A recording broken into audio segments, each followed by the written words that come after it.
Hello बच्चों, let's see this question. Match list one with list to.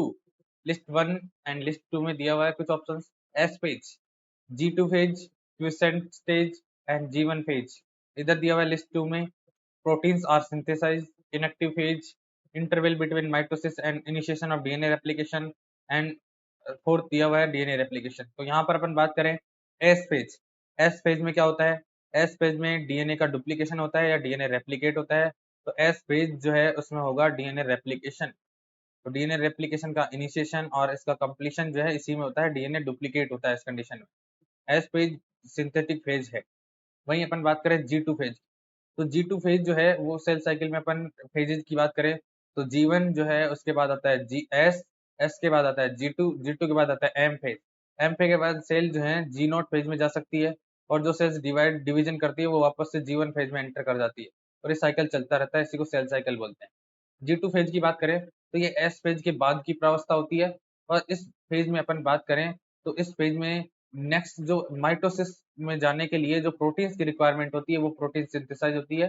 तो जी two phase जो है उसमें प्रोटीन सिंथेसाइज करे जाएंगे।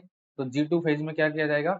जी टू फेज में प्रोटीन्स बनाए जाएंगे। और ये प्रोटीन किसके लिए नेसेसरी है? ये प्रोटीन वो प्रोटीन बनाए जाएंगे जो कि सेल डिवीजन के लिए जरूरी है। माइक्रोट्यूब्यूल्स की जो ट्यूबुलिन प्रोटीन है वो सिंथेसाइज किए जाते हैं यहाँ पर। सेल डिवीजन के लिए रिक्वायर्ड जो प्रोटीन्स हैं वो जी टू फेज में बनते हैं। वहीं अपन क्यूसेंट फेज की बात करें तो ये क्यूसेंट फेज जो है, ये क्यूसेंट फेज होती है जी नॉट फेज, क्यूसेंट स्टेज। ये एम फेज के बाद आती है और जो सेल डिवीजन करना बंद कर देती है वो चली जाती है क्यूसेंट फेज में। तो इसको रेफर किया जाता है इनएक्टिव स्टेज के रूप में। ये इनएक्टिव स्टेज है जो क्यूसेंट स्टेज है। तो इस तरह जो है जीवन फेज की बात करें तो जीवन फेज हमारी आ रही है यहाँ पर एम फेज और एस फेज के बीच में। तो यहाँ पर जीवन जो है इंटरवेल है माइटोसिस और डीएनए रेप्लिकेशन की इनिशिएशन जो होती है एस फेज में उसके उन दोनों के बीच में।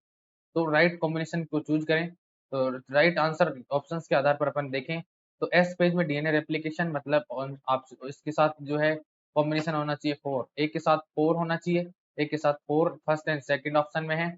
यहाँ आगे अपन चलते हैं, बी के साथ होना चाहिए जी two phase. G two phase जो है उसमें सेल डिवीजन के लिए प्रोटीन सिंथेसाइज होते हैं। तो बी के साथ आना चाहिए वन जो कि सेकंड ऑप्शन में दिया हुआ है।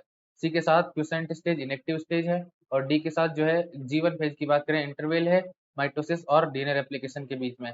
तो बी ऑप्शन इस क्वेश्चन में सही आंसर होगा। Best of luck.